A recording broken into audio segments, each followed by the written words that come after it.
سلام. کابل ښاروالي خورا مهم پروژه اعلان کړې ده او هغه مهمه پروژه د ښار د سړکونو پروژه ده چې ټول کابل ښار کې تقریبا د اوسنیو سړکونو د پراختیا او د نویو د ویستلو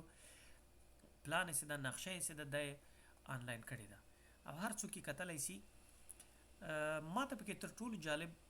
د کابل د حلقوي سړک مسله وه چې په کومو منطقو تیریږي او کله به جوړیږي. د کله جوړېدو خو یې تر اوسه پورې معلومات نشته، خو کیدای سي تقریبا 2 لسیزې مخکې مو دې باندې بحث کېده او کیدای سي راتلونکې 1 لسیزه کې په دې تړاو باندې ډېر څه موږ ووینو. راځئ زه به یې درته تشریح کړم. دغه سور سړک چې ده د کابل ننګرهار سړک ده، دغه منطقه چې ده د کابل د اوسنۍ تلاشي د پل چرخي تلاشي منطقه ده او که لږ نور هم سره زوم کړو، دا چې ده د اوسنۍ تلاشي ده چې له دې تنګي نه راوځي دې پورې دا ښار سړک سره ډیزاین شوی ده. اوسنۍ 2 سړکې دي دلته ښکارېږي، دا لویږي 4 کېږي. دا اوس کار روان ده د مکروریانو یا د عبدالحق له 4 لارې څخه تقریبا کار روان ده، دا به پراخېږي. څنګه چې له تنګي نه ووځئ مستقیم دلته رنګ روډ یا حلقوي سړک شروع کېږي او دغه لویه موډرنه چارهیي یې پکې ډیزاین کړې ده چې که تاسو مثال د ننګرهار له خوا راځئ او غواړئ چې لوګر ته لاړ شئ نو چپ لاس کې به دغسې ښي لاس کې به داسې راوځئ، مخامخ تاسې تللی سئ ښي لاس ته شمال ته او هم دغسې په دې سړک باندې به راتاویږي او دې لاین ته به ځان سې ښیي. نو زه به له همدغه ځای شروع کړم، ختیځ ته به لاړ شو چې له دغې چارهیي نه تر بیني حصاره پورې چې هلته د کابل لوګر پکتیا له سړک سره وصلیږي تر هغه ځای پورې تقریبا پخوانی معلومات چې ما سره دي 22 کیلومتره حلقوي سړک ده او په څو منطقو کې دا د کابل ښار اوسني 80 متره سړکونه چې دي دا ورسره وصلیږي. خو له دغه ځای نه بیلیږي د کابل ننګرهار له سړک څخه، دا نو 80 متره سړک ده او راځي مستقیم دغه کچا آبادیو ته یا پخې آبادیو ته چې دا د تنګي کې تقریبا د جمهوریت په وخت کې دا غونډۍ وې، پوښتې وې، ډاګونه وو، خو دا چور شوله او زورورو کسانو ونیول، لویې برخې خرڅ شوي دي اوس څو لاسه. دلته نو ډېر زیات کورونه پکې ځي او دلته هیڅ سړک لوی نسته، دا ښکارېږي د کورو پر سر باندې همداسې راتېرېږي. راځي دا د غره خواته زور کړی ده یا ډیزاین کړی ده، دا د کابل ښار ختیځ ته غر ده چې دې خواته دا تنګی سړک ده، دا موږ کابل نه جلال آباد ته ځو او دا نو تقریبا د غره په بیخ کې دا ډیزاین کړی ده. ځي که دا جوړ شي د دغو منطقې اهمیت هم ورسره زیاتېږي ځکه دلته دوی ته دا ډېر عمومي سړک ورنږدې کېږي چې اوس تقریبا دا خلکو ځینې سنګکارۍ کړي، ځینې چاردیوالۍ کړي او ډېر کم خلک له مجبوریته پکې اوسېږي، حتی برېښنا هم دې منطقو کې نسته. دا همداسې ختیځ اړخ ته راځي، دا غر ده، حتی دا د غره بیخ کې تقریبا پاس په ډډه کې د غره دا سړک تېرېږي، دا لاندې چې دا خوړ ده او دا همداسې راځي د دغه لاندې منطقې ته فکر کوم د ملا ترخیل او د منجي ډاک به چې ورته ویلې دا د هغوی نومرې دي لاندې. په دې کې هم د پخواني سړکونه چې کوم ډیزاین شوي دي هغو کې هم نوي سړکونه تېرېږي، خو نن به زه د حلقوي سړک درته تشریح کړم. دا نو د غره په بیخ کې راتېرېږي، همداسې راځي د کابل له تبند کوم سړک سره دې سره وصلېږي، خو ډېر پورته ده، دا تقریبا دغو ځایو کې صرف نقشه کشي دي بعضې کسانو کړې ده. دا نو یو سړک له همدغو د ملا ترخیل له نمرو نه پورته ورته راختلی دې ځای کې وصل شوی دی رنګ روډ سره. دلته لویې 4 لارې نشته، فقط که موټر راځي د کابل ننګرهار له خوا هم داسې راکوزېدی سي او که له دې خوا هم راځي نو دلته به ورخیږي، کیدای شي ساده 4 لارې لکه دا اوسنۍ پر ځمکه باندې پراته 4 لارې. دا سړک هم داسې مستقیم راځي د حاجي منجي نمرو ته. دغه منطقه چې ده دا ښکارېږي چې دا تقریبا د کابل ښار کثافات راوړي دلته اچوي سره، نو دا د هغه په سر باندې تقریبا راځي او په دې منطقه کې یوه لویه چارهیي دغه ډیزاین شوې ده او دغه سړک چې ده دا د لاتابند سړک ده دا اوسنی، خو دا سړک ډیر پراخیږي او لویږي او دلته ښه لویه موډرنه څلور لارې مو ورکړل سوې ده چې موټر هرې خواته کته او پورته کیدی سي، دا کیدی سي دوه منزلی. دغه شپېته متره سور سړک چې ده د سرو کرښو کې ښکاریږي دا لاتابند ته ختلی ده. دا اوسنی سړک چې ده دغه ده، خو دا ښکاریږي چې ډېر سیده کړی ده، دا اوسني موډونه یې ډېر پکې کم کړي دي او دا تر دې چې پورې څلور سړکه کېږي. دا سرو علمو باندې ښودل سوي ده دا څلور سړکونه دي، اوس خو یو سړک ده دا تر دې چې پورې دا خلاص کړی پورته نو بیا لاتابند ده. البته د همدغه غره د کابل ښار ختیځ غر ده، په دغو علاقو کې دغه د مرمرو ډبرو کانونه دي. دا سړک به پرېږدو، یو ورځ به په دې چل مترو باندې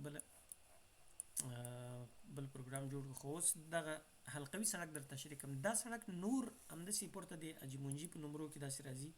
دا منطقه تقریبا برق هم لري د اوسني کابل او آباده سوې ده یو څه.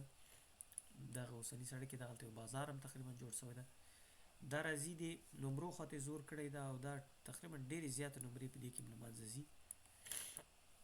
مستقیم دا سړک تیریږي، دا یو لوی خوړ ده چې د خاک جبار له خوا نه دا راتېر سوی ده. دغه د اوسنی سړک ته د لاتابند خواته چې تېر سوی پوخته ده، دلته خو پول نشته، خو دې شپېته متره هم داسې سیده سوی ده مخامخ چې د احمدشاه بابا مینې له خوا نه راپورته راغلی، بیا داسې کوز سوی. دا سړک چې ده بیا داسې هغه ته تللی، خاک جبار ولسوالۍ ته تللی ده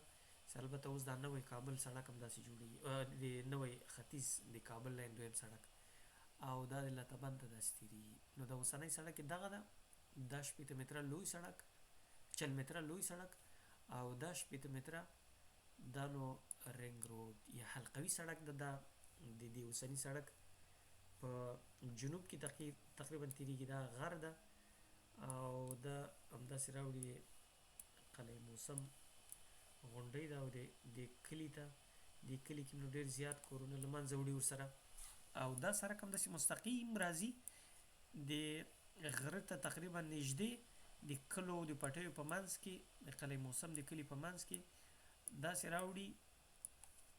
ځاځي پارک خواته. دا د ځاځي پارک خوا غونډۍ ده او دا تقریبا د غره په پاس په دغه غونډۍ په څېر یې راخیږي. دغه جویونه چې وینئ تاسو دا د ولسمشر غني په وخت کې په غره کې د اوبو دپاره ژورې کندې وکښل سولې چې د باران اوبه پکې ډېر راسي او د ښار د اوبو د کمښت دپاره یو پروژه وه. دا د کرونا په وخت کې ډېر زیاتو خلکو ته مالي ګټه ورسوله او هم دا غره کې که دا وړ ډنډونه یې داسې وکښلي، دا تقریبا د ټول غرو کې یې کښلي دي. خو خیر هغه څه کوو، دا راغلی ده دا سړک همدغسې د ځاځي د پارک لاندې دغسې ده، د ځاځي پارک ته دا تقریبا ځاځي پارک نه لاندې لویدیځ خواته راتېر سوی ده. دغلته یو لویه څلور لارې ده، چارایي ده، پخه ده او منځ کې دا ډېره لویه ده، د منځ کې بلډینګونه ودان سوي دي. دا د سید جمال الدین ښارګوټي هغه د منځ څلور لارې ده. له دې نه چې لږ پورته ختیځ خواته واوړي دغه یو غونډۍ، د غونډۍ کې څلور لارې دي، د دې منځ کې تقریبا د دې دواړو منځ کې تېر سوی ده. دا سړک هم چې و تر دغه چې پورې قیر و، دا یو سړک دا سړک هم داسې رنګ روډ راغلی ده، د حلقوي سړک د کمرۍ خواته تېر سوی ده، د سید جمال الدین د نومرو په منځ کې د سید جمال الدین نومرې چې دي همدغسې ښکته دا دیوال چې ده دغلته تېر سوی ده. دغه دیوال له دې نه ښکته چې دي بیا د کمریو د خلکو ځمکې دي. خو دا ښکارېږي چې دې کې هم څو سړکونه دغه د نوي تېرېږي لویېږي او دا بیخي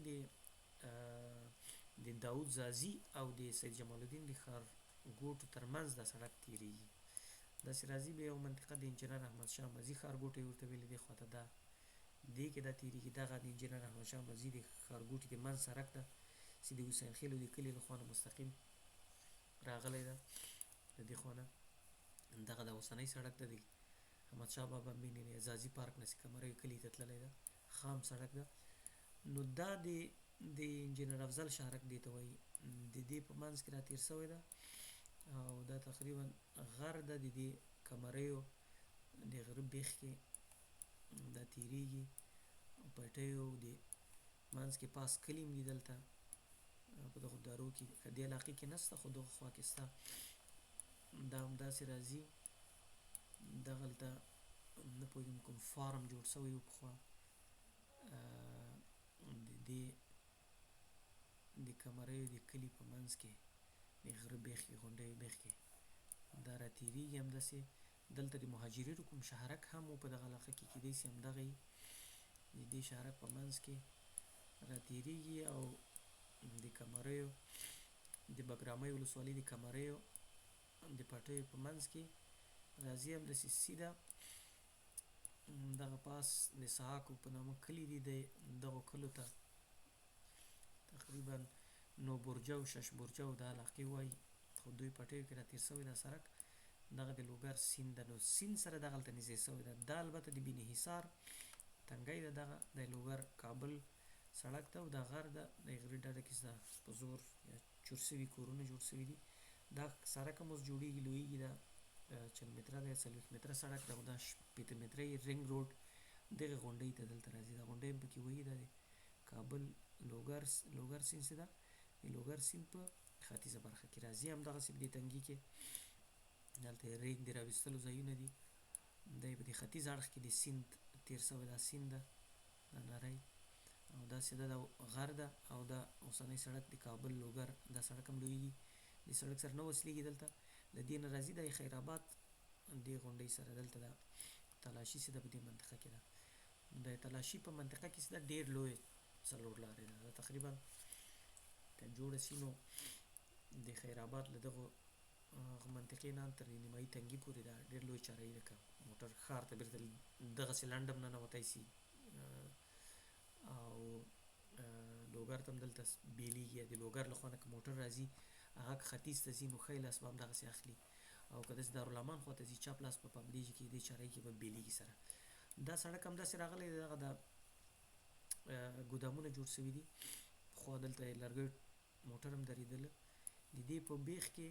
دا یو خامه سړک رشخور په غونډۍ ته تېر سوی ده چل ستون ته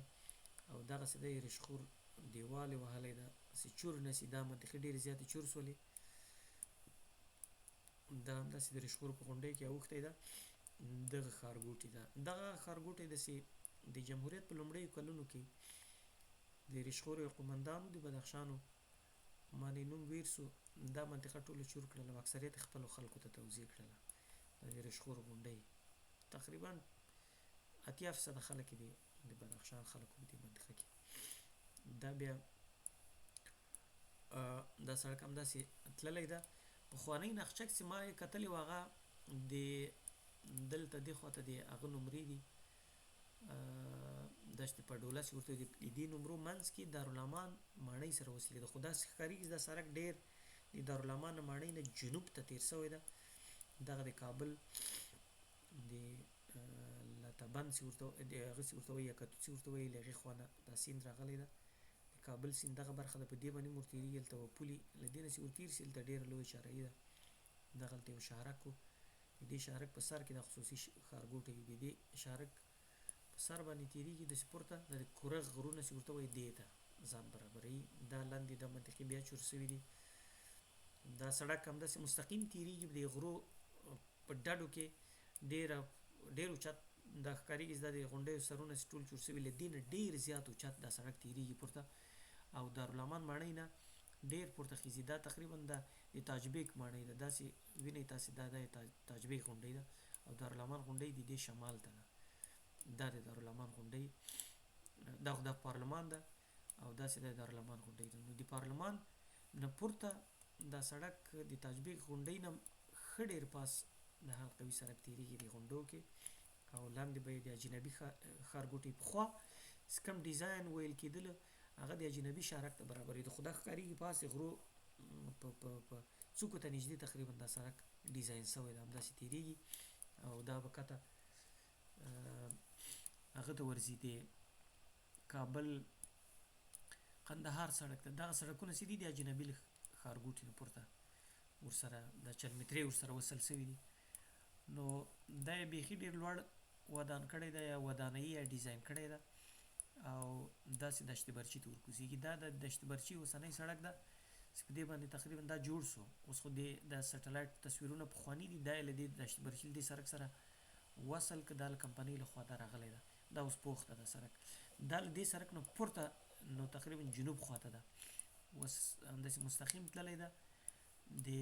کمپنۍ علاقې ته. د کمپنۍ سړک سره به دا وصلېږي. دا سړک چې ده دا نو د کابل قندهار عمومي سړک ده او د کمپنۍ نه ښه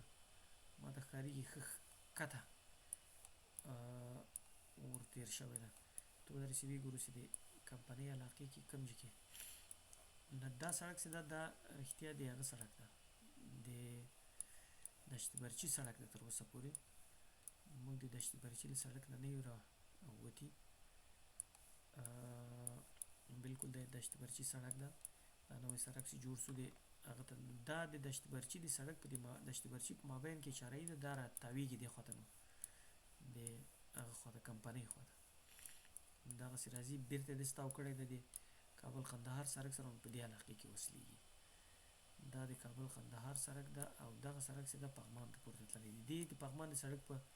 امتداد باندې دا تقریبا د نری سړک دا نو ډېر پراخېږي او داسې ځي پغمان ته او د پغمان او د قرغې په منځ کې دلته دې سړک سره وصلېږي. دا سړک کوم د پغمان سړک ده، دا نوی چې جوړ کړ زما یادېږي دا د کابل ښار چې د پغمان قصر یې جوړو دا سړک یې موږ ته جوړ کړ. دوه سړکه ده نو دغلته پاس غونډۍ دي او پورته د پغمان کلی ده او درې دي او دا د پغمان قصر ته دا سړک تللی ده او همداسې ښکارېږي چې د پغمان تر اخر سره پورې ختلی وي. بالکل دا د پغمان ولسوالۍ پورې تللی هغسې منار چې دغه ده طاق ظفر تر طاق ظفره پورې دا سړک ختلی ده. خو دا حلقوي سړک چې دا ډېر لاندې ده د پغمان او د قرغې تر منځ ده تقریبا. دې کې بیا دا تللی ده د قرغې د بند نه پاس لویدیځ خوا د پغمان په بیخ کې تېر شوی ده. دلته به کیدی شي د قرغې بند ښکاري له دې علاقو نه، هغه به یې لاندې ختیځ ته وي. بالکل هغه دغه ده کابل، دا له قرغې بند ده او د قرغې له بند نه پورته دغه د قرغې سړک هم چې ده د قرغې د بند په چپ لاس کې تېر شوی ده نو دا ښکارېږي چې ښه لوړ تېر شوی ده او همداسې اوړي دغه برخه یې چې ده له قرغې نه له هغه نه وبښئ له کمپنۍ نه تر شمال د هغه پورې د کابل ښار تر شمال شکردرې پورې دا یې 18 کیلومتره ده دا برخه یې. او دا اوس کوم سړک جوړېږي هغه دلته یو بل سړک په دې غونډیو کې را تېر شوی ده، را جوړوي یې. دا له هغه نه لوړ تېر شوی ده، بر یې تېر کړی ده. دا نو د کابل ښار او د شمال ترمنځ سړک ده، د شکردرې ولسوالۍ ته تقریبا نږدې ده. دا سړک همداسې مستقیم راغلی کابل خیرخانې کوتل ته. دغه ده پاس اخلاص مېله ورته وایي که څه شی ورته وایي، خو دا سړک مستقیم راغلی دا تنګي ته، دا تنګی ده د خیرخانې کوتل او همدغسې را تېر شوی ده. د کابل ښار دا سره شمالي ده. دا سړک یې اوس ډېر لوی که او داسې دا اوس د خیرخانې د کوتل سر ده، په دې کې هم داسې سړک شاته تاو شوی ده یا شا برخې د شمال برخې. نو له دې نه تقریبا د کارزمیر منطقې دي او دغه د کارزمیر له منطقو نه د کارزمیر شاته دا سړک دا رینګ روډ چې دا راغلی ده داسې راغلی ده. دلته بل له دغې چارهیي نه تر هغه پورې چې ده د کابل ښار تر کمپنۍ پورې دا 18 کیلومتره ده. دا بیا همداسې پورته د شمال غرو کې دغه ته نه پوهېږم څه شي غرونه وایي ما نه نوم بېر سو، په دې درو کې همداسې تېر کړی دی غره په ډډه کې او درې کې نوي کابل ښار ته او نوی کابل ښار کې هم دا مستقیم تېر کړی دی غره بیخ ته. دغه د کابل باګرام دا نوی سړک چې ده دې ته ورسېږي، هلته هم بیا چارهیي ستا پکې دا ده او دا نوی کابل ښار چې ده په دې علاقو کې دا خواته ده تقریبا لویه برخه یې دا خوا پرته ده. دا نو مستقیم د غره بیخ ته وړی پای منار چې ورته وایي، له پای منار نه یې بېرته راتاو کړی ده، داسې بېرته دا تقریبا 23 کیلومتره ده که 26 کیلومتره ده، 26 کیلومتره تر تنګي غارو پورې دا مستقیم راوځي د پولي چرخي ته، او دا موږ چې کوم چې شروع کړه د دې ته وصل کړي. دا ټول سړک چې د حلقوي سړک دا یو سل څه باندې 80 کیلومتره سړک دا د جمهوریت په وخت کې ویل کېده 300 میلیون ډالر دې ته په نظر کې نیول شوی چې دا سړک به جوړیږي. اوس دا ډیزاین زه ګورم فکر کوم دا کېدای شي 9 میلیارډ ډالرو ته یا تر هغه هم زیاتو ته ورسیږي، ځکه ډېرې زیاتې ځمکې ودانۍ پکې له منځه ځي، او دا د افغانستان او خصوصا د پلازمینې لپاره تر ټولو مهم سړک ده. دا سړک که جوړ سي ښار ورسره ښکلا پیدا کوي، او ښار کې به ګڼه ګوڼه ډېره کمه سي، او د ښار سړکونه به د درنو موټرو د خرابۍ له اړخه خوندي سي، ځکه درانه موټر به په دې باندې راځي. نو که هغه د افغانستان شمال ته ځي، که هغه جنوب ته ځي، که جنوب ختیځ ته ځي، او که له جنوب ختیځ او جنوب او شمال راځي د افغانستان ختیځ ته ځي، دا دغه چارې کې به سره یو ځای کېږي او بیا داسې ننوځي. او له دې نه وړاندې د کوچیانو پروژه کې د کابل ننګرهار دویم لاین سړک چې و هغه ته هم کېدای شي سره لاړ شي. نو دا د حلقوي سړک برخه وه چې تشریح م کړله. البته د کورونو شمېر یې نه ده معلوم، کېدای شي په لسګونو زره کورونه پکې لاړ شي، ځکه د هر 100 متره کې چې ګوري سړی څو کوره 3-4 کوره له منځه ځي. نو دا یو 180 کیلومتره حلقوي سړک سره تاویږي. لویه برخه یې تقریبا چې ده په د خلکو په کورونو کې تیره ده، خو ښه والی دا ده چې په داسې منطقو کې تیریږي چې هغه خامه کورونه دي تر ډیره، یا په زور آباد شوي کورونه دي چې حکومت یې کېدای شي استملاک یا نړول یې اسانه وي، او جبران د خسارې چې دا هم ډیر کم وي. او د رینګ روډ سره به په یو بل هغه کې به پروګرام کې به هغه در تشریح کوم، ډیر زیات د ښار له دننه نه وصل شوي سړکونه چې دي دا ورسره وصلیږي، چې که مثلا د احمدشاه بابا مینې نه که موټر راځي حلقوي سړک سره وصلیږي او ختیځ خواته ځي نو هغه د کوچي آباد کې سره وصلیږي. او همدارنګه د رحمان مینې نه یو سړک مخامخ غره ته تیر شوی ده، تقریبا هلته په رینګ روډ کې وصلیږي. که مثلا له ننګرهار نه یو موټر راځي او غواړي چې سید نور محمد شاه مینې او رحمان مینې ته کوز شي، نو هغه په همدې رینګ روډ کې راتلی شي، هغه سره کې ورکوزیدی شي. هغه به په یو بل خپرونه کې روښانه کړو.